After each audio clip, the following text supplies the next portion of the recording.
Oh bannange munsonyiwe leero kojja nga ebigambo byo tebivaayo olinga wazenga tegese no ebigambo byange bivaayo bulungi bannange ebigambo byange bivaayo bulungi temungira ebigambo byange bivaayo bulungi nyina ekintu ekinsumbuwa wano nyina amawulire amabige nnina wano naye saagala gabawa munansonyiwa mbadde nyina kyenjagala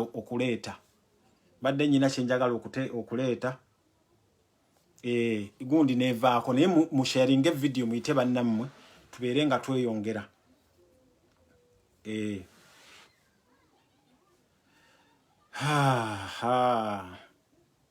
omanyi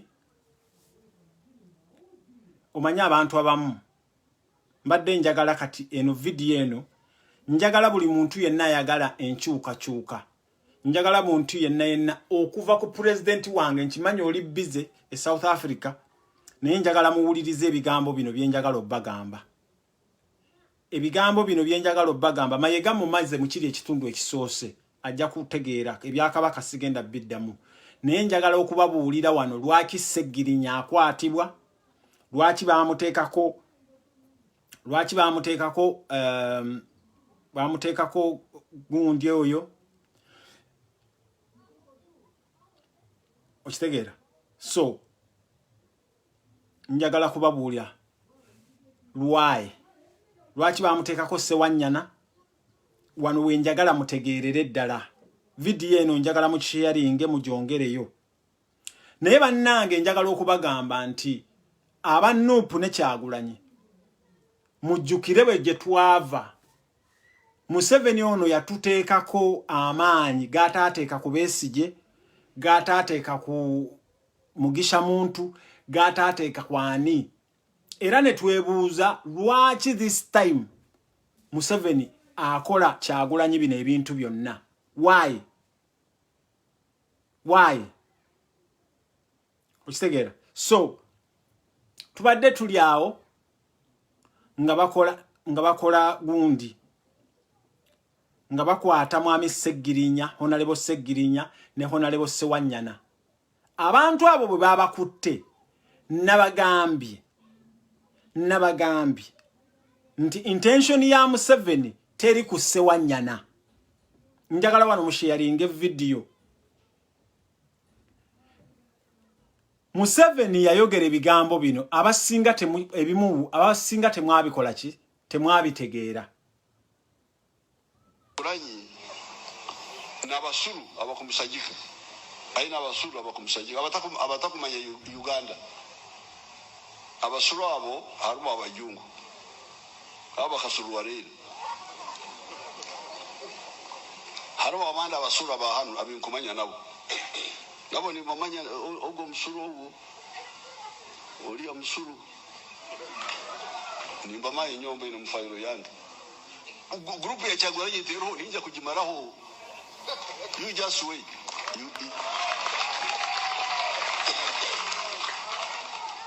awanyonkorera hansi yimwe mwikaruko yegura oye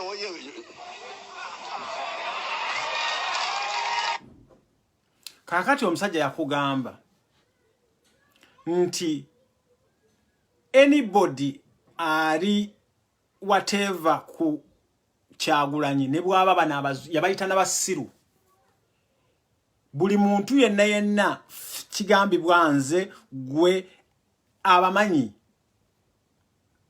omukiwulira n'agamba nti fabana abali ene ebweru abazungu abasiru abatamanyi Uganda nabajja kubamalawo wulira omusajja kyagamba n'agamba nti bana abali whatever abali Uganda he knows he has buli muntu yenna yakuwandiika gyosula gyokola ki era naawe ajja kukola ki ajja kukumalawo kakati tubadde tetuli awo Museveni buli naku atunoonyeza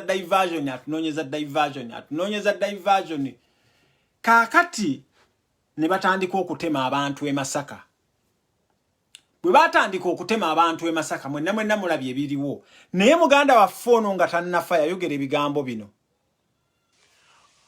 President Your Excellency, take out judicial commission in police.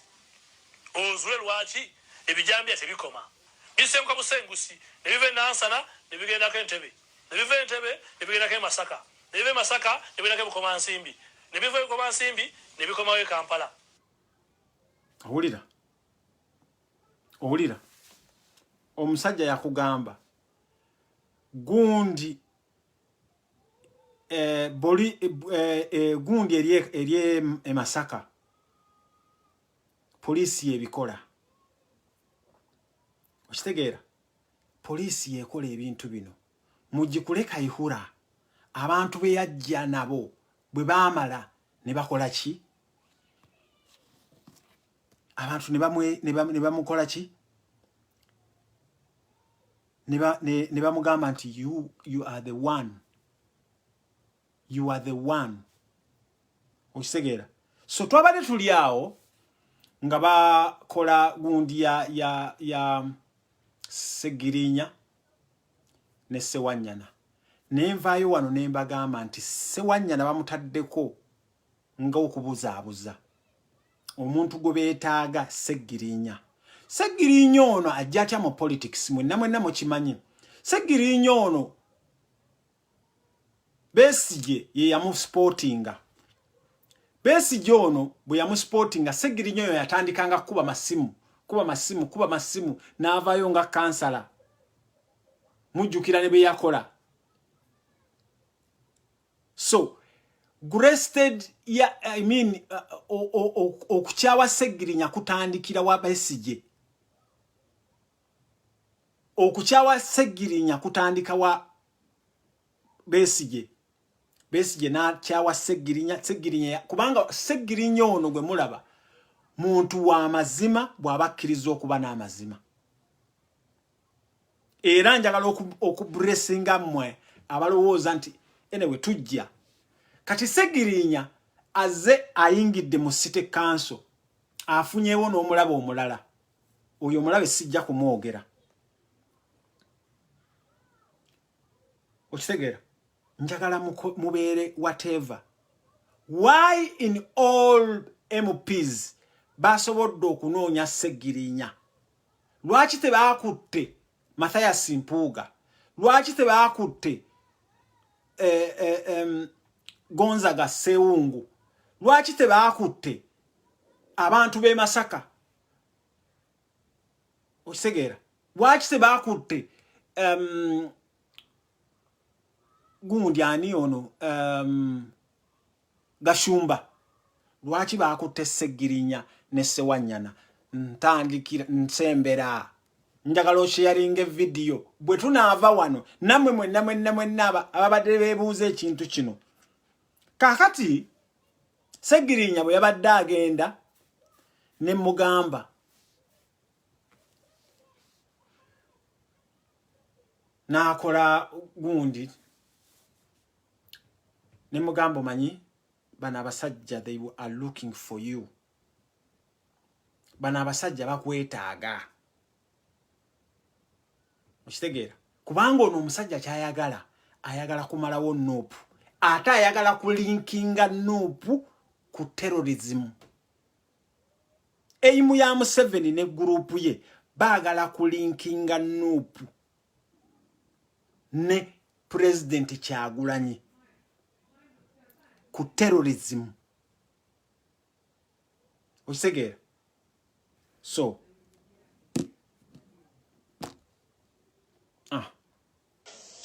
and also charged for the attempted murder of the 61-year-old Nachaz. The good thing is that Maria is out of danger and progressing well. In addition, we managed to foil attempted attacks in Butenga, Bukoma Nsimbi after residents there volunteered very good information, which called also for increased level of vigilance on their side. And we want to really thank them for their cooperation. But majorly, the people of Lwengo and Masaka, the information that they volunteered really helped us in identifying some of the killers, especially those who were from Lwengo and Masaka, although there are a few who left here who were from Ndeva, who left here to go and join them. So we really want to thank the public for their cooperation, because it has really helped to deter these vicious killers from spreading more havoc as we talk now.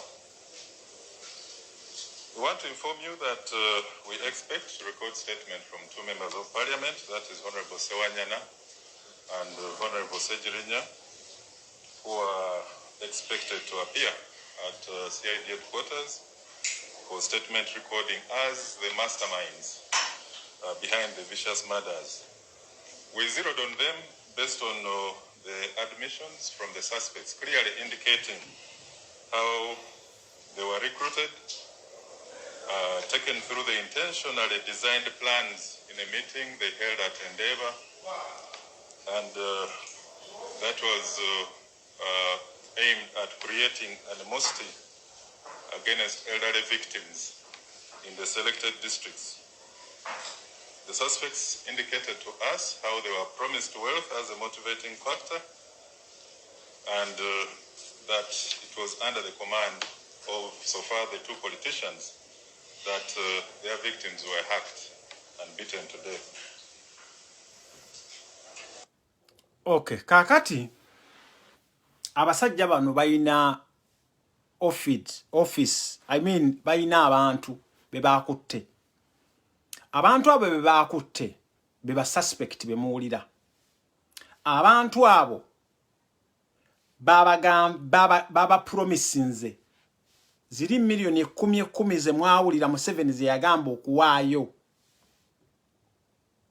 Obukiwulira ziri milioni 10 Museveni ze yagamba okuwaayo. Abantu abo sofa basatu kubo bagamba nti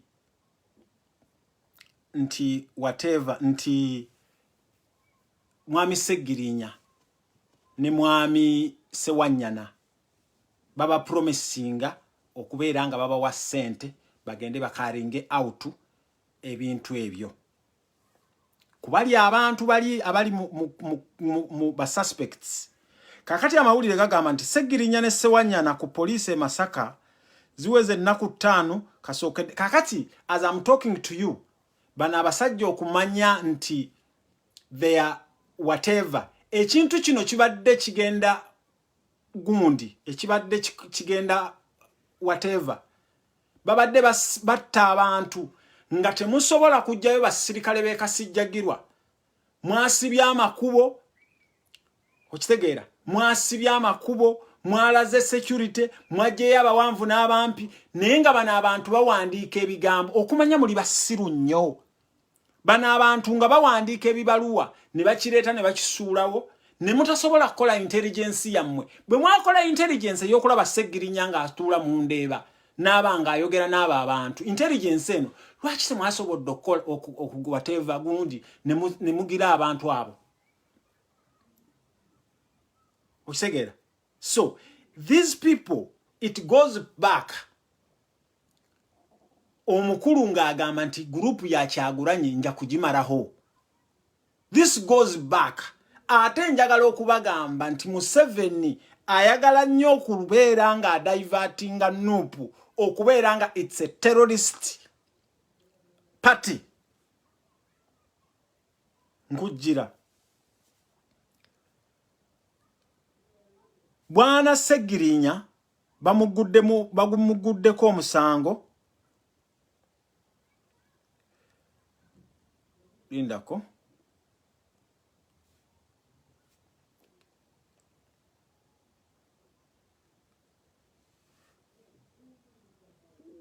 Bwana Ssegirinya bamuguddeko okutta abantu mada, okutta abantu basatu, n'okubeera nga ali engaged, bonna nga ali engaged mu bikolobero by'okutta abantu b'e Masaka. Kakati Kigato wanga ngambye, Kigato wanga ngambye nti why they call Bwana Ssegirinya. Bwana Ssegirinya ono kigatto wanga ngambye wano we wali ekitiisa nti Bwana Ssegirinya Amsterdam gy'abadde abeera mu katundu ke bayita Den Haag. Den Haag awo waliwo abanyampi bangi nkiddamu. Bwana Ssegirinya wabadde abeera okitegeera waliwo whatever ya ISO, waliwo abantu ba ISO. Era kigatto wanga ntegeezezza nti abantu bano bawadde gavumenti obujulizi nti Ssegirinya bw'abadde ajja eno abadde asisinkana naffe n'atukolekitingamu ssente ez'okugula ebyokulwanyisa nkiddamu. Era mu bintu bye bagenda whatever gundi misango egigenda okusibibwako Ssegirinya gwe musango gw'okugenda ebweru wa Uganda, kubanga gw'obadde otambula ennyo, gw'obadde otambula okitegeera. So wane Istanbul w'obadde obeera waliwo ba agenti ba ESO abali genda okubeera nga bakulumiriza. Okitegeera waliwo abantu abagenda okubeera nga bakola ki, nga bakola nga bafuuka abakulumiriza. Mu bantu bano baŋŋambyemu omwami gwe saagala kwogera. Den Haag awo obadde ogenda Ssegirinya bagenda kugamba nti you did this. Jukira bwe wakolako video eyo bagirina era bagidownloadinze video zo zonna ekyakuyamba because bo balowooza era mmwe you are whatever you are, I don't know, mwe mwali musuubira nti gundi byabalaga then abikola abisindikirawo. Wama kitegeera. So mwami Ssegirinya teweewuunya okubanga ne Den Haag wano wabadde obeera nga wavuddeyo abantu abajja ne bakulumiriza nti obadde otambula mu bazungu ng'osonda ssente. So omusango guno guli laikiro okubeera nga baguteeka ku ggwe. Omusango guno guli laikiro okubeera nga gusigala ku ggwe Ssegirinya, kubanga gw'obadde otambula Uganda. Gw'obadde Sewanyana abadde tavangako Uganda. Sewanyana emabega kaawe yagamba nti singa yaddayo mu DP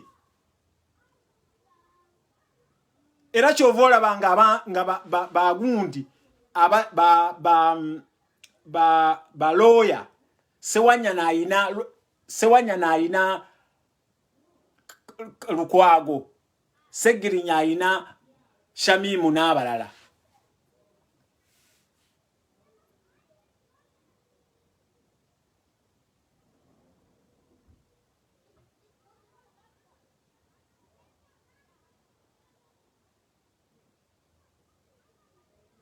Oba mukitegeera. Gwe bw'oba osuubira nti this is diversion, genda okole gundi eyiyo. Some of you guys mulowooza nti these are diversions.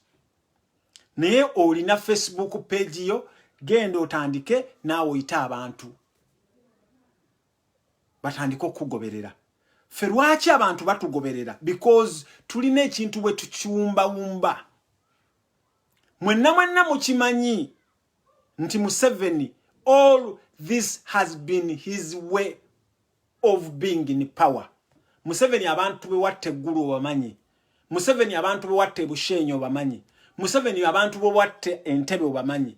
Museveni, you cannot come out n'okwata omusango n'oguteeka ku mwana, kubanga kuffe Ssegirinya mwana yakava wali ebutale yeeyiya. Kubanga Ssegirinya, your intention is to destroy Nup. Kyova olaba ng'ovuddeyo. Mmwe njagala okubabuuza lwaki gundi abadde whatever ali Kitalya Ssegirinya ali Kitalya kati omusango gwe yawaaba ne gundi ne bagujjako Lwaki Ssegirinya ali Kitalya guno omusango gwe yawaabibwa ne Kidandala ne bagususpendinga why kozesa omutwe gwo so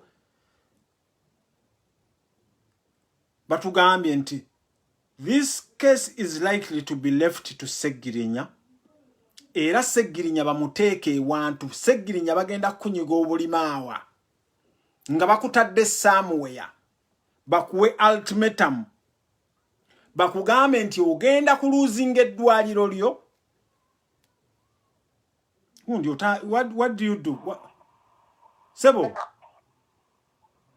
hello enyabo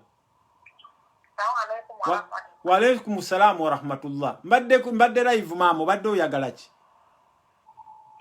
sorry okay Ssegirinya guno omusango gwe bakuguddeko guno omusango gwe babaguddeko musango mukyamu nnyo gwakiyita nti it's diversion Besigye wano bamuggulako omusango gwa kukwata mwana tebamuggulako omusango gwa mada Uganda omusango omuntu alina mada bamukuba masasi singa omusango gukola ki ate if you can see the way these things bana basajja they can olaba tabusi muntu ne bakeera ku macha lumbuye navayo nakulabula nakugamba tandika okwegendereza ebikopo byonyweramu ogenda okulaba nga bakunyize ne mutunula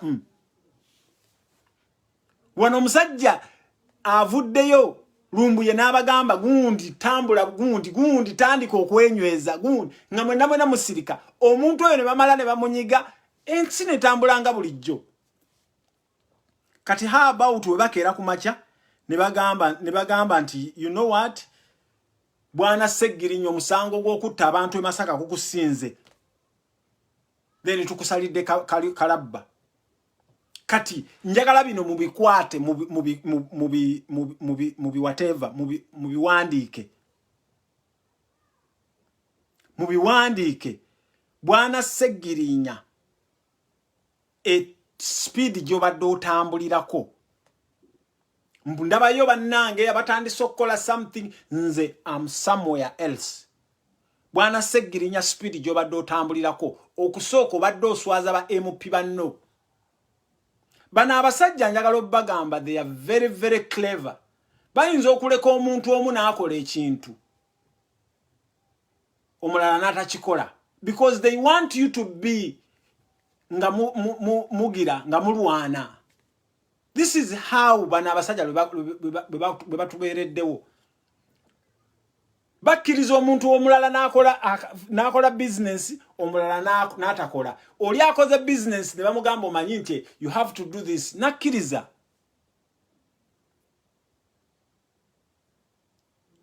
wamukitegeera so Ssegirinya bagenda kukunyiga obulimaawa omusango gwe bakutaddemu ko it's a very big case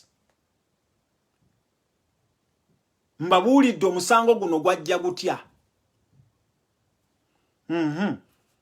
bagenda kugamba nti they are going bakukoze ofuuke MP ngowa MP bwo tebukyabuzibwa kyovola abo ogatta kiri omusango gwa Kidandala nti bagugobye n'omusango kati oguli ku Ssegirinya n'ekyo ekifo nakyo bagenda kikugamba because all along obadde ogamba bannange nyina omusango kati omusango bagukoze whatever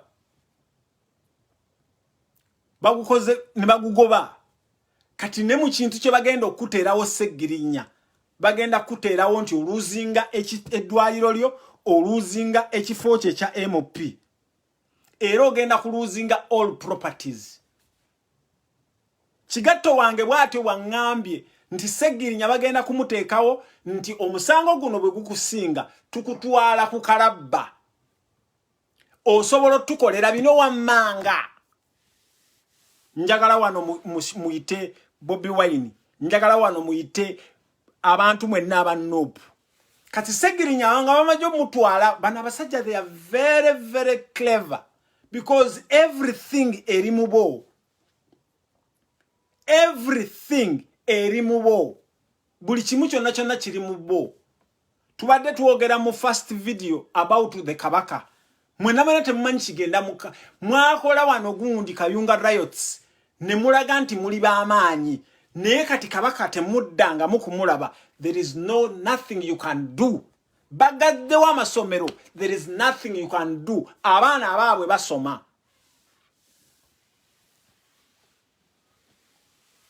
okitegeera so wano bagenda kubaleeta mwenna mubeerenga mukubagana so kigatto wanga ngambi nti Ssegirinya omusango gwe bamusomedde omusango era kati bw'omusango ekitalya Ssegirinya takyafaananika imagine okugamba nti waliyo omuntu abantu abo bagambye nti they are suspects bagenda kuvaayo bagambe nti Ssegirinya yatuweerezanga ssente oba Ssegirinya yajja ne ssente okuva e Bulaaya n'atuwa ssente zino because Ssegirinya yabadde afuluma okuva e Uganda bagenda kuvaayo njagala wano mukolewo muwandike ebigambo bino njagala wano muwandike ebigambo bino singa tebiba gundi kubanga tugenda ne tuwogera ku bintu ne bamala ne babijjawo tugenda ne tuwogera ku ebintu ne bamala ne babijjawo naye nabagambye muddeyo mulabe posti yange gye nakoze few days ago ne mbagamba about Ssegirinya nze kino nali nkimanyi bana abasajja bo ate nno bakyanoonya kubanga bakimanyi mwaba member of parliament abanuupu mwagenda okulya omusaala gwa Museveni mwaba member of parliament abanuupu bakansala baani we are a revolutionary party twagenda twakyusa engeri gye twali tulwanamu n'omusajja ono ne tugamba let us send you in the parliament naye muli eyo Mathias Mpuuga muli eyo Mathias Mpuuga bakuteekako n'abasirikale kati kati olaba nti oli w'amaanyi nnyo temukimanyi nti Mathias Mpuuga emmotoka gy'otuulamu waliwo abaana abaagifiirako temukimanyi nti gwe muli ku musaayi gw'abaana muli ku musaayi gw'abaariita muli ku musaayi gw'abaakawuma gwe mutambulirako era mwenna muli bize kati mutambula ku maleediyo muva kweno mudda kweno muva kweno mudda kweno abaana babalonda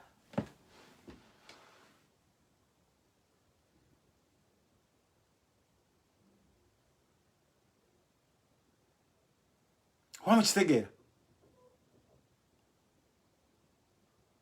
so njagala mukimanye bana abasajja betwafuuka anga tubawakanya ekibiina kyaffe kiragirawo mwami Mathias Mpuuga oliyo kuwakanya abasajja bano ye taito yo bw'oba balwanyisa bw'oba bawakanya you are there okubeera nga tokkiriziganya na bintu byabwe naye mbawulira tesimanya we have been somewhere tubadde mu kakiiko ka gundi mubeereeyo naye nga muwakanya bintu byabwe mubeereeyo nga mukolenga musajja bwe yakola gundi musajja muwadanga bw'akoze muwadde otulaze nti gwe otubeereddewo wamukitegeera naye mmwe muli everyday kati ndowooza kino ekya Ssegirinya mugenda kukiraba buli muntu yenna buli member of parliament yenna omusajja akugambye nti group ya Kyagulanyi nja kugimalaho mwabali wano he knows abayina mu kitabo kati gobola Ssegirinya ng'ali somewhere gwe n'osuubira nti nno oyo Ssegirinya nawe they are coming for you kubanga Ssegirinya if nkugambye Ssegirinya abantu abadraftinze omusango kugenda na mu high court guno omusango kugenda mu high court Baagala Ssegirinya bamutuuse somewhere bamugambe nti you know what, tugambe nti Bobi Wine yabadde akutuma ebintu bino. That's your motive.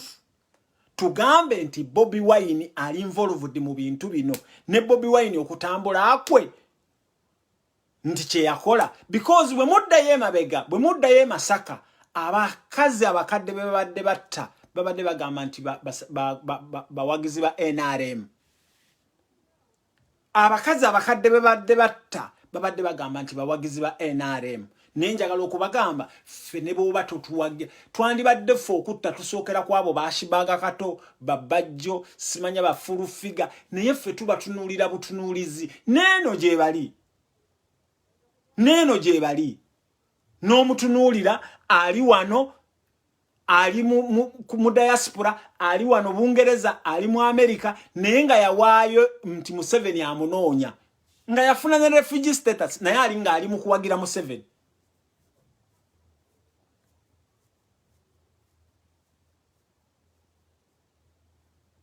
Wamukitegeera? So kyembasaba bana abasajja kye baagala bakwate, kubanga bakola gundi ku Ssegirinya. Bakola gundi ku Ssegirinya, bakola okunoonyereza ku Ssegirinya ne bamanya nti this is the man that can implicate Kyagulanyi Ssentamu. Naye nga Ssegirinya bwe mumanyi, Ssegirinya nga bwe mumanyi, he can never implicate Kyagulanyi Ssentamu mu bintu bino. Museveni na gurupu yammwe mukimanyi mwe mutta abantu bewa. Ate ekintu kino Mathias Mpuuga wandibadde oteekawo resistance y'amaanyi okubeera. Anyway, kansuubire nti mugenda kikola maaso eyo. Ate bakibala kati kye bagenda okukola, mugenda kulaba abantu abajja wano. Mugenda kulaba abantu abajja wano bakugambe nti imagine kasajja katuka Ssegirinya kali kitalya Kyagulanyi ali mu kukola ki muzibu happy birthday. Bakibala bana abasajja nti Kyagulanyi bw'anaabeera outside Uganda, bw'anaava South Africa, Kyagulanyi agenda mu America, kubanga Kyagulanyi ayinza obutakomawo kati mwaki. Bakola ekintu nti kubanga n'okukyala kwa Kyagulanyi mu America nako kubasuza bubi, n'okukyala kwa Kyagulanyi mu South Africa nako kuba baagala okuleetawo diversion diverting Kyagulanyi. Kati mugenda kulaba abantu ababadde bakolokota Kyagulanyi wano nga bajja wano nga bakugamba kalaba kasajja katuka Ssegirinya kali kitalya kali mu kubonaabona, kubanga Ssegirinya si wakuvaayo kati kino nkibagamba. Kasajja katuka Ssegirinya kali gundi, imagine lengera Bobi Wine ali mu kugira zi happy birthday, ali mu kukuza zi happy birthday, ali mu kutambula, tasobola na kujja kulwanyisa ki. Njagala okubagamba ffe nupu yaffe eteringa mmwe nti buli kimu kikolebwa Museveni. Ffe tulinayo ba president eyo, tulinayo ba everybody. It does not necessarily need Kyagulanyi okubeera nga ali awo. Caroline Power vaawo wano my friend, nze tebansindika. Okitegeera? Gwe Ibulo ojja kujjanga wano lies upon lies, gwe nakumanyiira, gwe jangu era you feel good okubeera nga ondabako.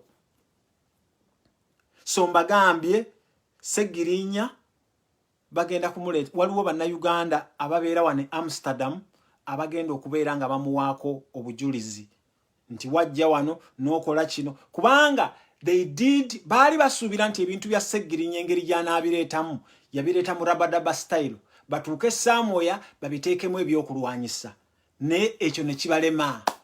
Kati what did they do? What did they do? Kubeera nga gwe teweebuuza kuba all MPs lwaki bakutte Ssegirinya mbu yali mu bintu ebyo.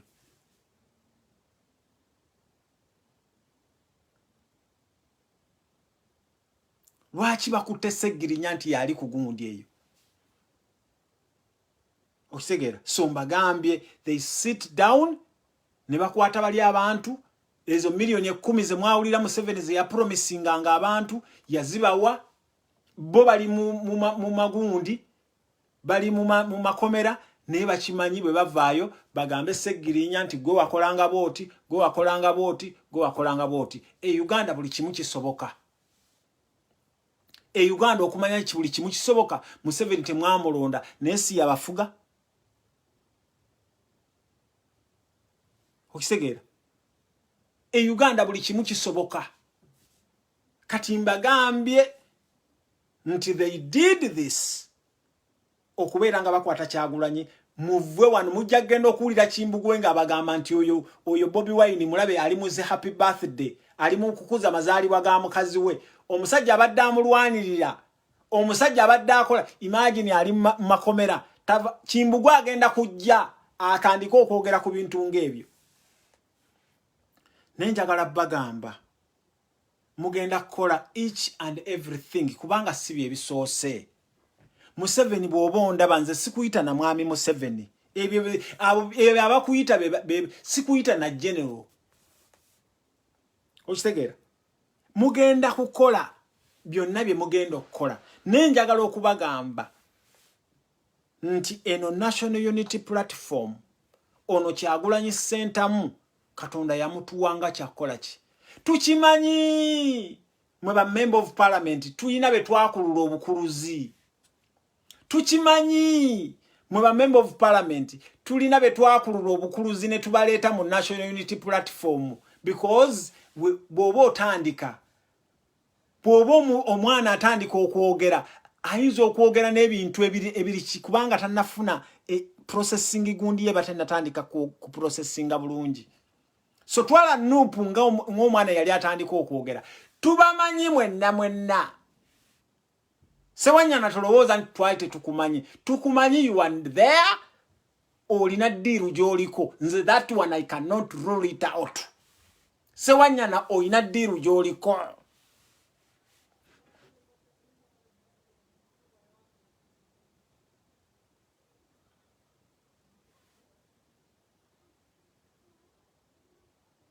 wamukitegera tubamanyi mwenna abali mu National Unity Platform tubamanyi mwenna munnamwa bamukedde ku macha ne bamugattako musango we can sit waliwo abatafaanayo wali abali abo abatudde obutuuzi naye njagala okubagamba mwe ba member of parliament ba National Unity Platform eno bagiyita people power abantu bajja kusalawo mwabali awe Amsterdam Den Haag Ssegirinya wabadde akasibira eso yabatuuseeko bwe munaakeera ku macha ne mwogera ebitaliimu tubamanyi nammwe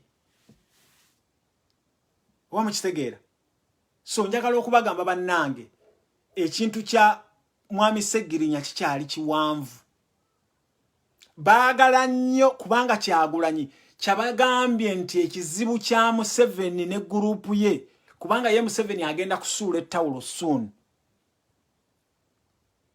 Museveni ekizibu kyalina era njagala okubagamba waliwo gurupu wano njagala mukano mukasalemu waliwo gurupu mwabo abali okumpi ne Museveni eyagenda ne mugamba kano njagala mukasalemu gurupu eyo mwenda mwali yamugamba nti we can see okaddiye naye totulekeddewo omuntu w'amaanyi agenda kweŋŋanga mwana ono kati tugenda kukola tutya Museveni n'abagamba nti kye mulina okukola you have to engage these boys Museveni n'abagamba ye he has done his work ng'agamba mwe balwabwogo agamba mwe batumukunde agamba mwe bamugisha muntu agamba mwe bafande muhozi Museveni yabagamba he has done his work therefore engage these boys mwami mwenda waddamu n'opostinga n'ogamba nti it is likely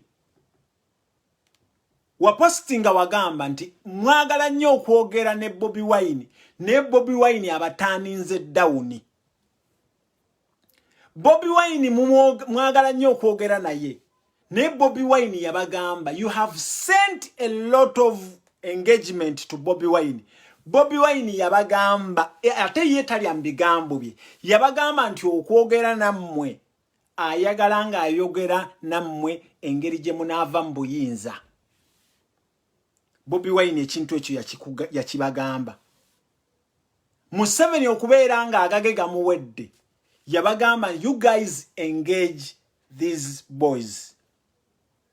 Tutegezeddwako nti Mwenda ogezaako nnyo okulaba nga Muhoozi era wateekayo ekifaananyi nga Muhoozi ali ne Bobi Wine abanga akwatagana ne Bobi Wine.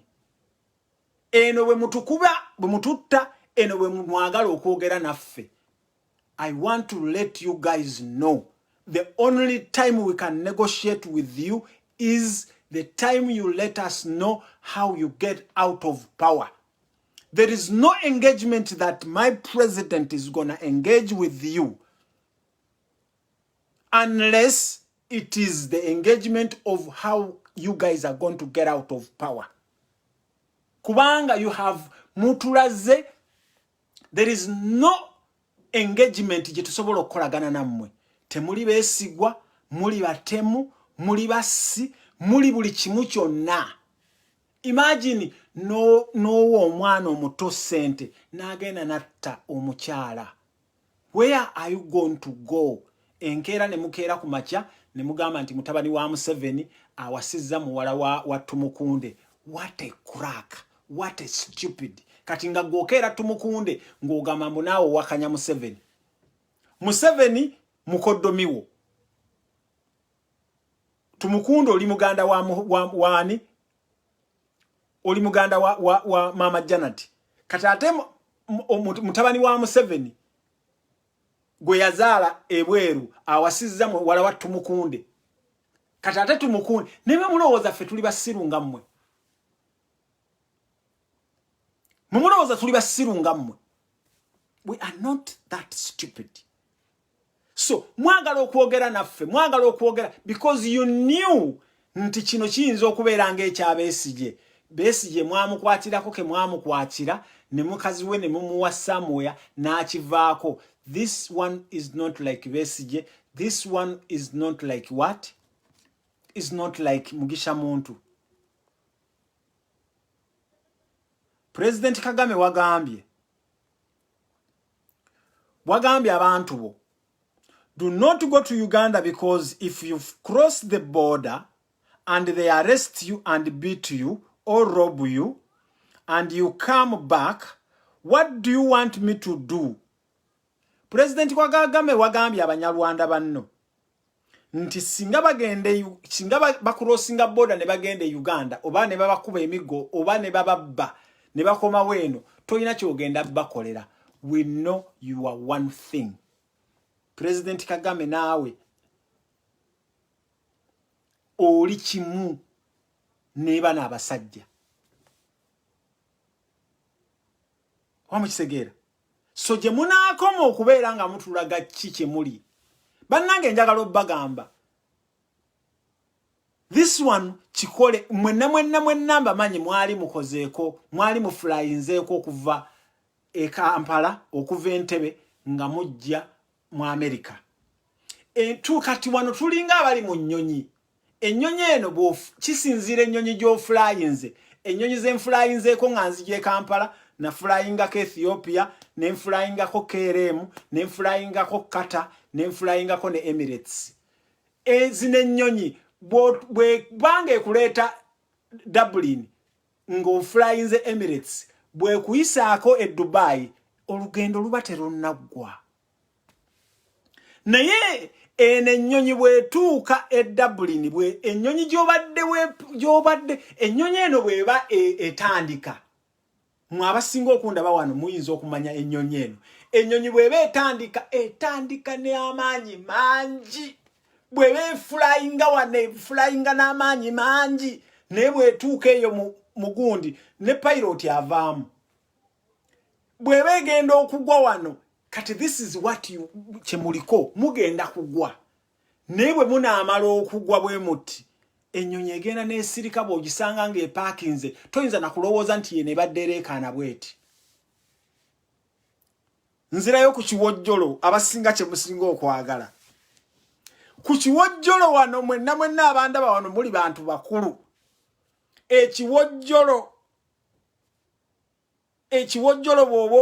bw'oba omwana muwala omwagalako ekiwojjolo oyinza okumutunuulira n'ogamba oh my god bannange laba ekyana kiwala bannange lengera ekyana kiwala bannange lengera ekyana kirenzi nga kirina 6 paaka nga kirina kiki n'okiwaanawaana nga tonna kuba kiwojjolo naye bw'omala okikuba ekiwojjolo n'otandika okukola ki bw'oba tokozesezza preventative measures n'otandika okuba obufaananyi entaana bwefaanana n'otandika okugamba kale kirabe buli nnaku kigamba mbu nno kyamaanyi nnyo kale kirabe this is how we are going to see you guys Bobby yatugamba nti abantu betutya be basinga okututya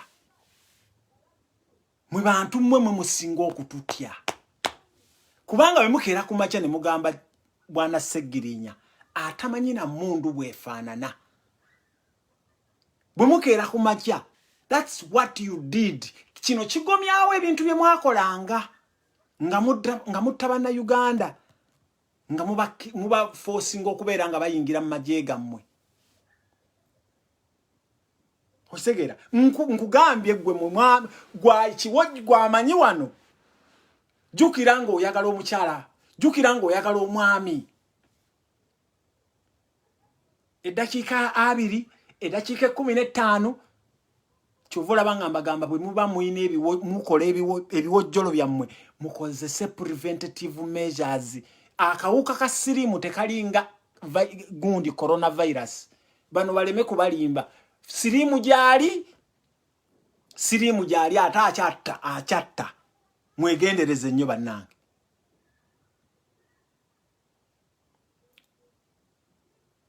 okisegera mwegendereze bwe bali benjogera ku kiwojjolo wano buli omu n'akola ki so njagala okubagamba bannayuganda waliwo bano abasajja bakozesa all fronts baagala okwogera ne Kyagulanyi nenjagala okubakakasa ate Kyagulanyi kati kaakomyawo emmundu Kyagulanyi wano bannayuganda njagala okubawa amawulire amapya Kyagulanyi kati kaakomawo manyi yabazoganyaamu wano ku elections naye kati kano kaakomawo bannanga I don't know chofola banga ye Museveni agambye nti he's throwing down the towel kubanga akimanyi Kyagulanyi bwakomawo kikano Kyagulanyi kaakomawo ne bwoba oli wa NUP ng'obadde otagala ne bwoba ng'oli waani Kyagulanyi kano kaakomawo n'amagye gaakomawo mugenda kulaba abantu ababadde ba NUP ababadde bakibonna nga tubakubye ettale we have to bring up the Uganda we promised.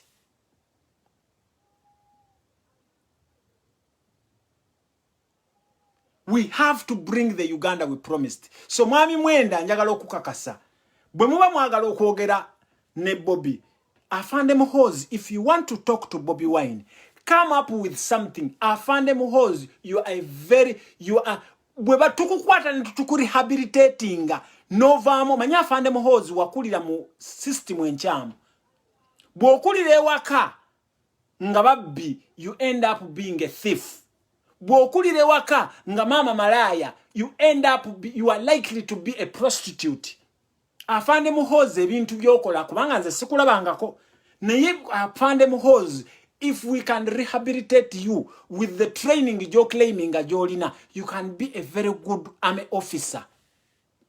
So if you want to talk to Bobby Wine, come up with something. Otule wali tukirehabilitating tukebere oba tewali involved in some of the atrocities in Uganda. Then tujja kuteeka wali odumira amagye. Ye tukutandikira ku gundi ku LDU. Tujja kutandikira ku LDU.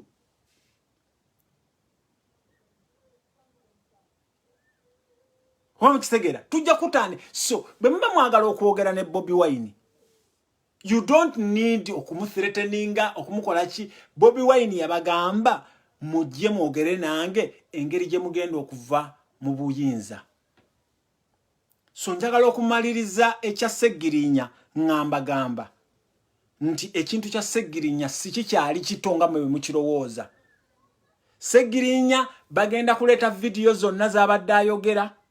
Ssegirinya mpuliddeko mbu page ye baagi hackinze bagenda ku downloadinga video zino bamale bongeremu ebigambo byabwe. Ssegirinya baagala Ssegirinya akkirize nti Bobi Wine yali involved mu bintu by'e Masaka. Ye ultimatum gye baagala okumuteekamu. Naye ekyo ekintu tekigenda kusoboka.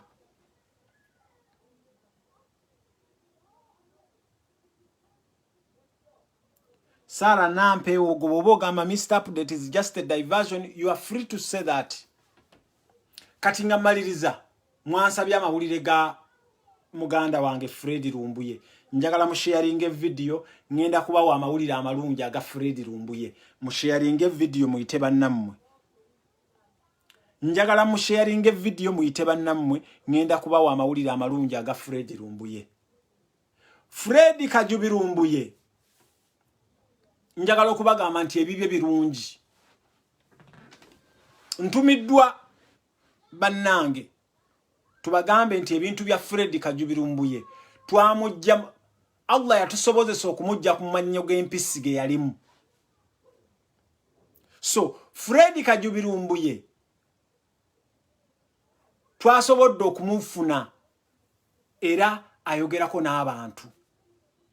Njagala okubalayirira nti aba abasajja abamulikoodinze Fred yawulidde bubi. Pastor ekintu kye wakoze ekintu kikyamu okulikoodinga Fred yakuggyemu obwesigwa era tokyaddamu na kwogera na Fred. Pastor ekintu kye wakoze which means all along ebintu Fred byabadde. Bannange njagala okubabuulira ekintu ekiriwo. Bano abasajja what they do bwe bakulaba nti oli w'amaanyi nnyo bakuleetera omuntu n'afuuka kigattowo. Mu bantu abatuwa information mulimu abamu abatusemberera n'akuwa even things n'akupromisinga n'akukola ki ng'akuwa information eri very sensitive. Njagala okubalopera bannayuganda nti mu bantu ababadde bawa Fred Rumbuye information abamu bwe babadde baagala okumukola ki okumumalawo. Bano abasajja bakusindikira omuntu n'akubuulira ekintu kye bagenda okukola. Ne bakugamba omanyi kojja gamba nti gundi agenda kufa omusajja oyo n'afa. Kati gwe bw'okiyisa okitegeera bw'okiyisa ono omusajja you will continue trusting oba omukazi you will continue trusting his or her information. Pastor njagala okugamba nti bwe walikodinze Fred Rumbuye ebintu bye mukoze ne Fred Rumbuye bibadde bingi nnyo. Fred yakuggyemu obwesigwa. Era boddamu okwogera ne Fred nze I will be a mad person.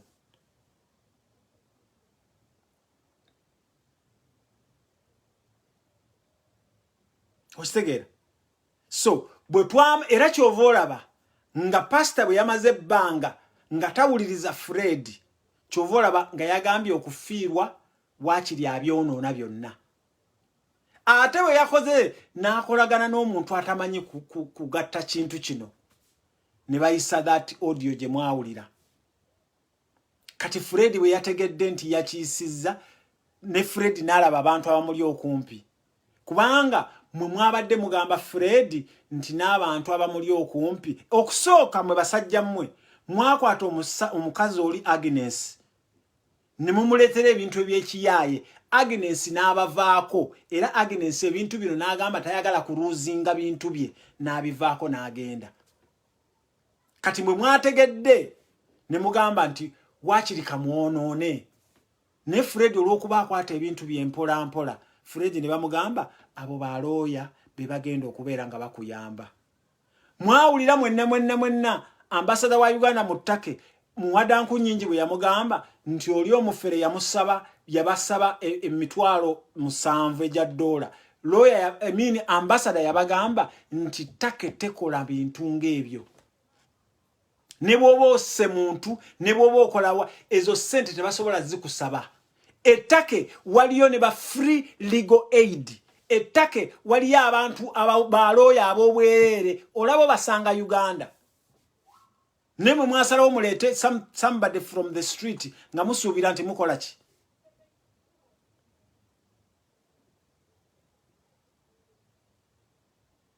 Kitegeera. So Fred Lumbuye bw'amaze okukwatagana ne ttiimu eno empya mulina okumanya nti gavumenti ya ttake yasooka ne admittinga nti ye mulina. Kati gavumenti ya ttake bwe mala okwadmittinga nti ye mulina netegeeza babadde akubira. Kubanga bw'ogenda mu kkomera ly'ettake bakukkiriza okucommunicatinga n'abantu bo. Kati babadde agira twali tuli awo 1 2 3 nga ne balooya abafubutuse Bungereza batuuse ku Fred Lumbuye ne ttiimu gye tujja tajja bagamba.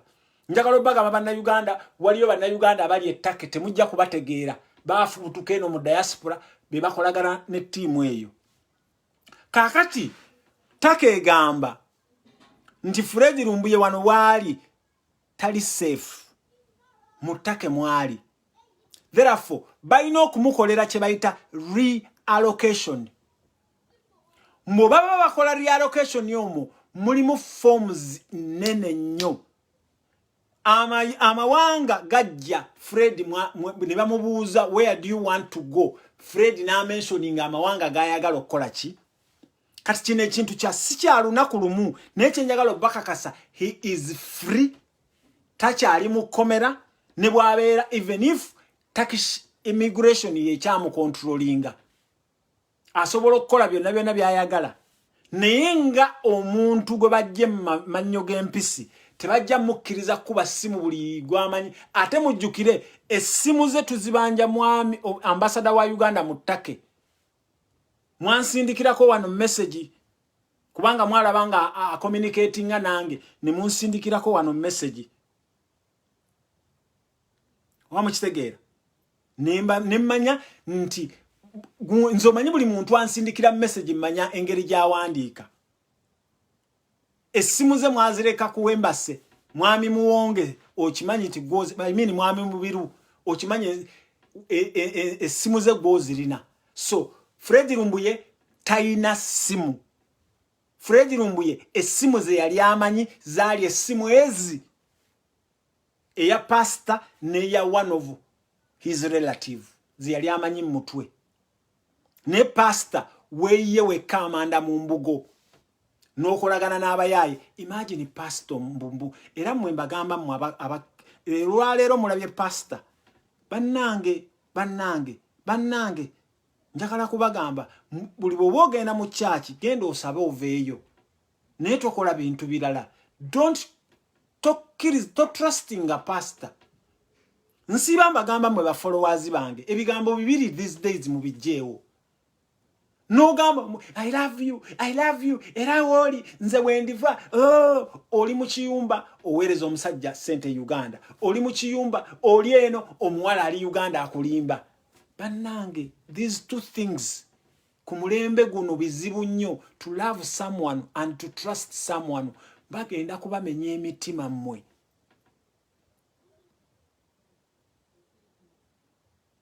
Bagenda okubamenya emitima. Kati laba Fred bw'abadde trusting a pastor. Laba pastor. Imagine pastor bw'abamanya ebintu bya Fred. Bw'abamanya ebintu bya Fred. Kubanga mu abantu ababeera ettake Fred yasooka kubeeranga messenger wa consulate ng'ekyali awo Istanbul ne previous ambassador. Fred nakola Uganda na establishing a Ugandan embassy na introducing ku banna Uganda bonna. Kati ono pastor ono mu biru bwe yajja n'atandika okukola ki n'atandika okukola all this era mu biru we are going tugenda kukuvunaana okubulawo kwa Fred Lumbuye kubanga tukimanye engeri gye babikolanga. Wamukitegeera. So Fred Lumbuye tubagambye nti tiimu eyavudde mu diaspora yasobodde omufuna era Fred Lumbuye ensi ze yasabye ensi nnya zayagala okugendamu era ensi ezo nnya you have to fill up forms. muchimanyi bwe mufiringa up forms how long it takes bwa filling up forms ne bwe zinaabanga zikkiriziddwa kweza ensi ne wabaawo ensi emutwala because it's very very big form. Ayina okukola allocation, ayina okukola mu family reunification, abantu be balina okumujoyininga buli kimu kyonna. Naye eyo form, it's not a 1 day, it's not a 1 week, it's not a 2 week. Kubanga zirina okuva ettake zigende mu nsi ezo. Nekye njagala obbasaba mubeere bayigendereza, mubeere bagumiikiriza. Fred Lumbuye is now in safe hands. Bano bonna buli asobola okuvaayo ng'akola ki ayogera ebitaliimu byonna tujja ne tubakola ki. So please just be patient. Kati mwezi mulamba n'ekintu. Fred we mugenda okuddamu okumulaba, mugenda kumulaba nga yeyeyogerera. N'ekyo okumuzza e Kampala kyekyo tekiriiwo. Tebagenda kusucceedinga kumuzzaayo Kampala. Wamukitegeera. So please muwe abantu abakola ku bintu bino a time. Si bintu bya leero. Ate ekya ssente bannange, Fred ssente ze mwamusondera, abamu mwagaano ziwaayo, ng'ettaka omwagaano okuwaayo ssente, muzisigaza baagala, bwe muba mwagala ntegezeddwako nti nammwe ab'e Sweden mugambye ssente ezo mwagala ziwa Fred Lumbuye. You are free. Mulinde Fred abeere oba anajja Ireland, oba anajja Bungereza, oba anajja Canada, oba anagenda wanaabeera, obulamu tebugenda kuba bwangu okutandika. He is stressed bambi. Ne bwe mumuwulira ku ssimu. Kubanga Fred Lumbuye ettaala gy'abakasuseemu ebadde mpanvu. Olaba ngambye n'abasirikale mutuwulira. Fred Lumbuye omulimu gw'abadde akola manyi mutandika. Era Abaganda bagamba nti kaami katono kanyomera mitala wa mugga. Kati Fred mutandise okula yalinga eri emitala w'emugga nga temumumanyi. Kojja omugezi we naavaawo nga mutandika abadde ayogera ebigambo tebijja. You don't know what is in my head.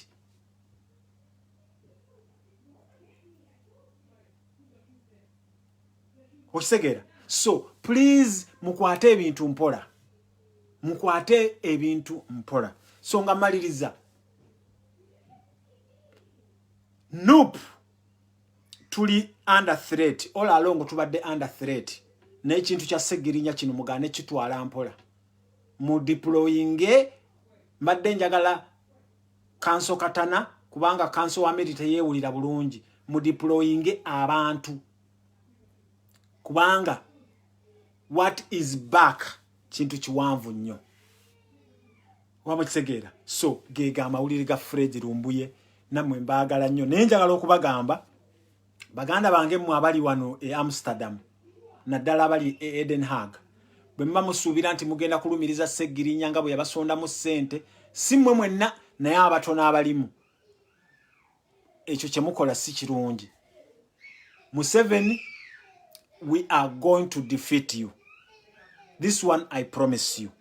So mbaagala nnyo, mbaagalira ddala mwenna. Assalamu alaikum wa rahmatullahi wa barakatuh.